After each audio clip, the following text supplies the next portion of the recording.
Good afternoon, everybody, and welcome back to 32 All the Way. Been a little busy with my own stuff and whatnot, so it's been a little while since we've been back up and running. Today, we are inviting Mr. Alan J. Hesse. How are you, sir? Hi, Paul. I'm fine. Thank you so much for having me on the show. No problem. So we're going to run through your author bio here a little bit, and then some other things that we were talking about before we turned the camera on to give everybody an idea of your works, how we're combining some nonfiction and fiction, a little bit of fantasy, the style of them, how we put them all together. So let's go from the top here. Based in biodiversity-rich Ecuador, Alan wears several hats. He is an author-illustrator, an educator, and a conservation biologist. Alan's work is inspired by the majesty and fragility of nature and the need to do everything we can to protect it. He combines his artistic creativity with his technical experience and knowledge to create scientifically accurate educational children's books full of quirky comic humor and fun action, and usually bearing a message about how everyone can help preserve nature. You're responsible for all your own artwork, and you edit it. And we have a list which once the video's up, we're going to put all your links in so everybody can check this. Why this kind, I guess we'll start right at the top. Why this kind of comics? We were talking earlier about educational comics and how some of the other people that you were talking about seem to think this is kind of a niche thing. Yeah, it's actually not a genre out there. At least I haven't found it. The closest I can get is children's book, middle grade.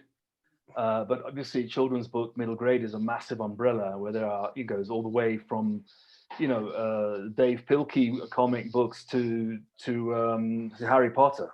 So it's a massive, massive genre. And one of the things I like to say is I think that comic books are actually a really great way to mix entertainment with education. I believe education needs to be fun. It needs to be effective so that you recall what you learn. And when I was a kid, I had the experience of learning, or like my first year of economics was learning through a comic book, and it was very effective.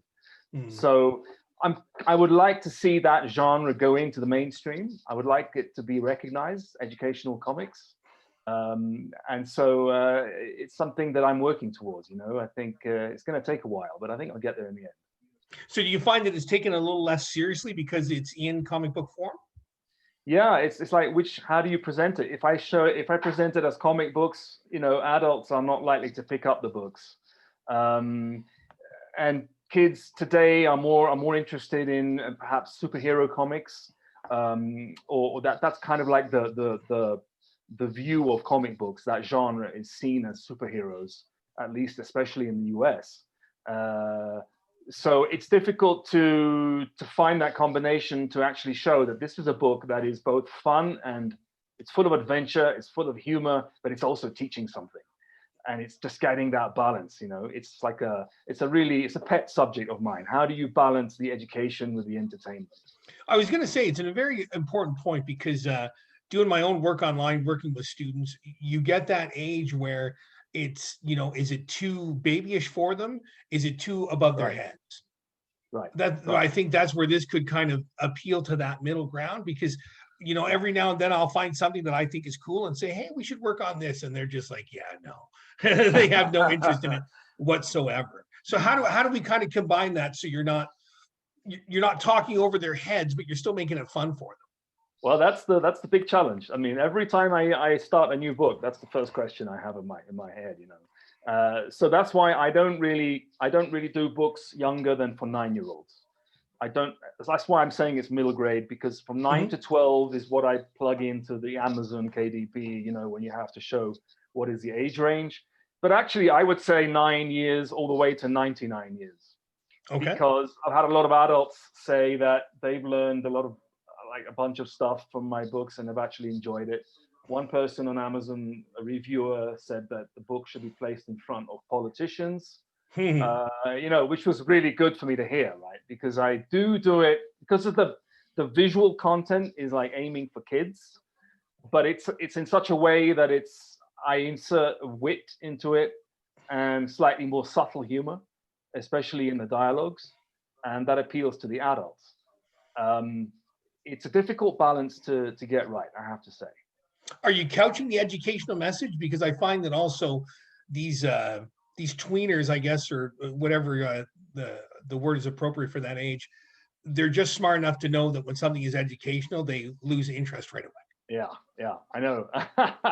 You know, I learned that. The first book I did was all about Charles Darwin and the theory of natural selection, his legacy. And it was 100% nonfiction. I really researched every single aspect of that book. And it was basically a biography in graphic novel format. And it has been popular. But you know, I realized that it needed to be more fun as well. And so I learned from that experience. And my later books have been really mixing up the fun and the completely entertainment aspect of things with the nonfiction.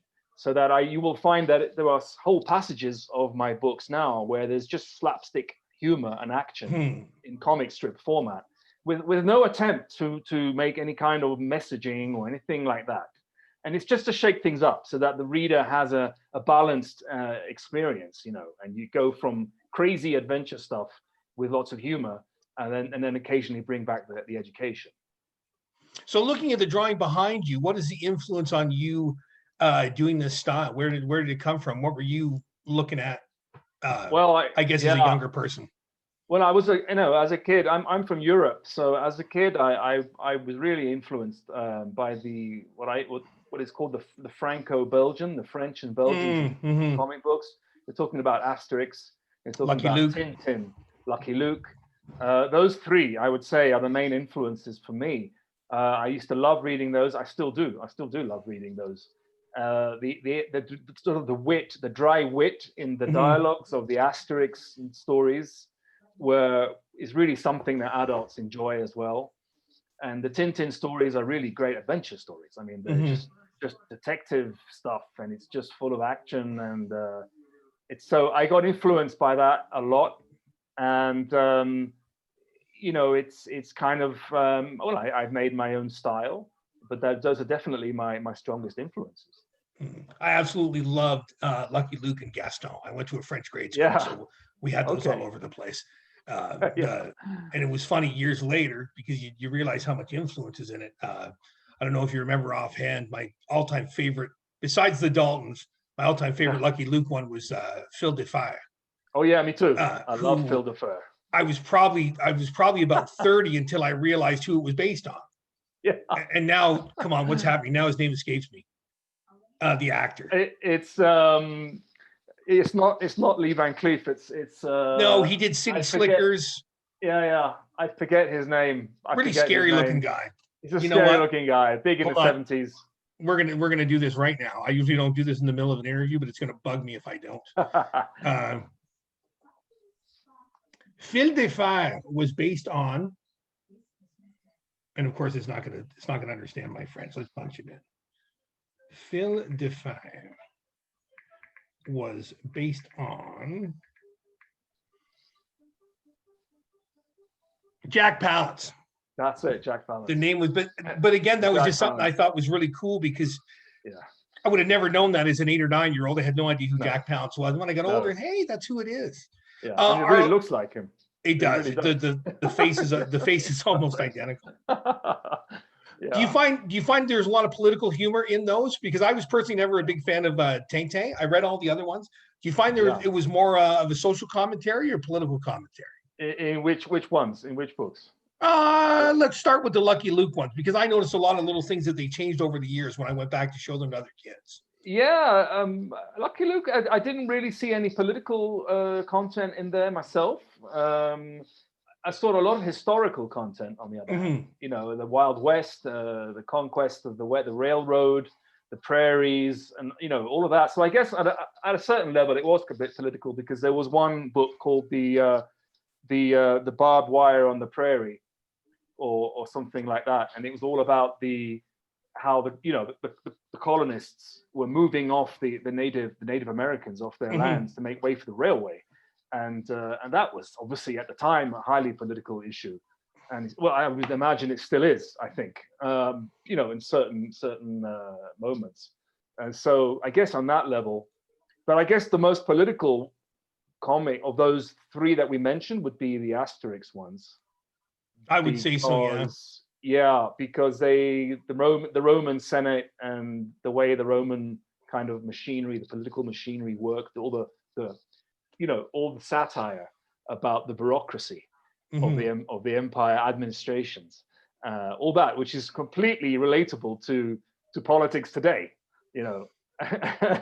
So that's a very, very subtle kind of humor. Yeah, it is, like you said, they're great things to have. Now, are you continuing in that tradition, or are you making it more towards the educational, or trying to keep out of the either social, political side of the debate? I do focus on the education stuff, but that not to say I don't bring in the political aspects and sometimes some controversial things. I have been criticized. There's always those people out there who punch holes in what you do.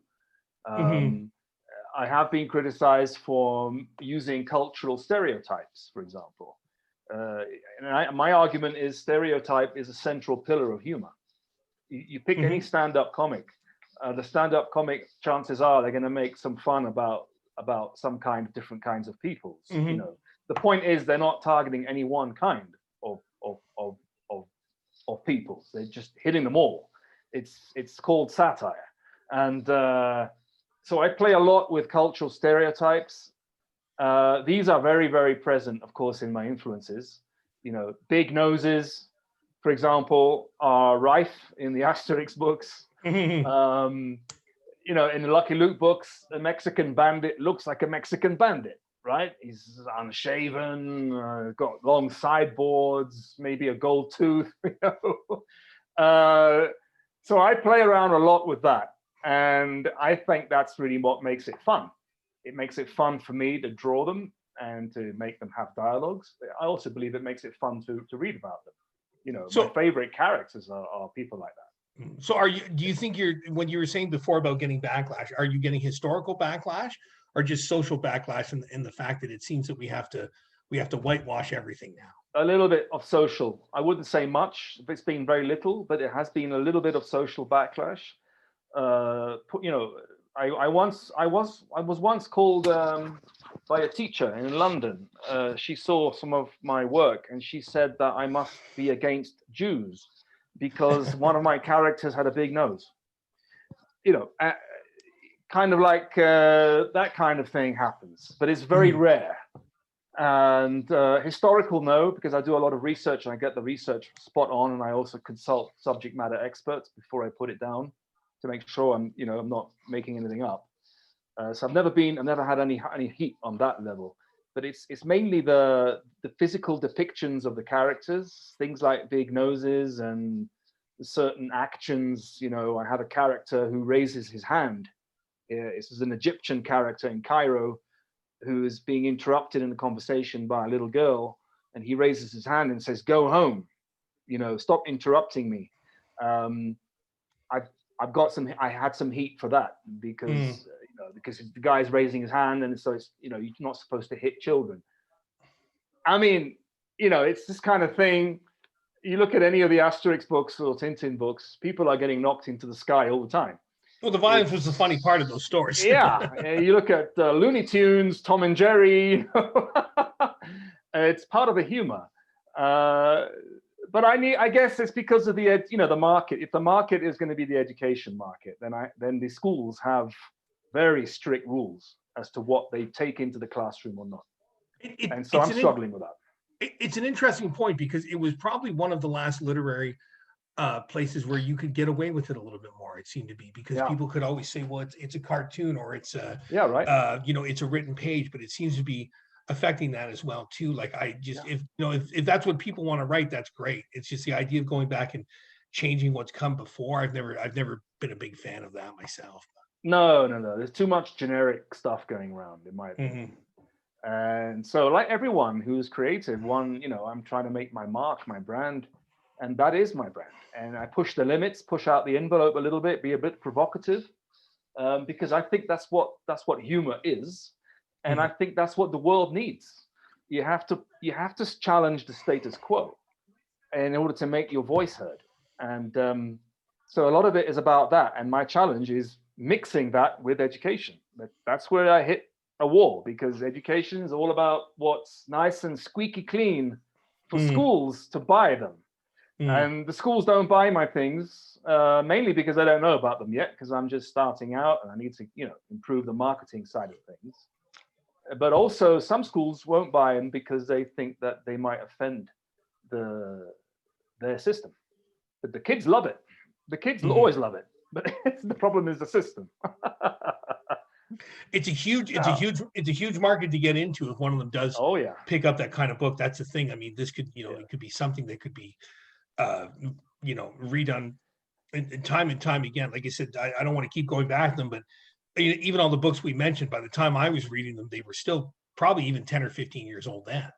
And I'm talking well over 30 years ago. But it's interesting. What other issues are you really because we're talking here a little bit when we went through about the conservation biologist, all that. What are some of the other issues that you're putting in to your works?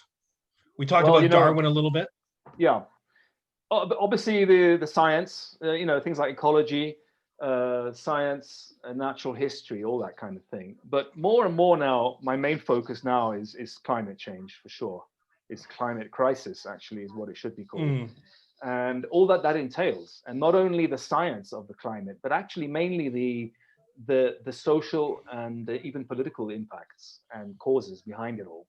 So that's getting into territory that is on the news practically every day. And I find that fascinating. It's something that's very super current. It's super up there with the top of the media right now. And to be doing comics about that is very, very stimulating to me and very interesting. And I could talk a whole day about why I started doing that, but it's all about going back to your question.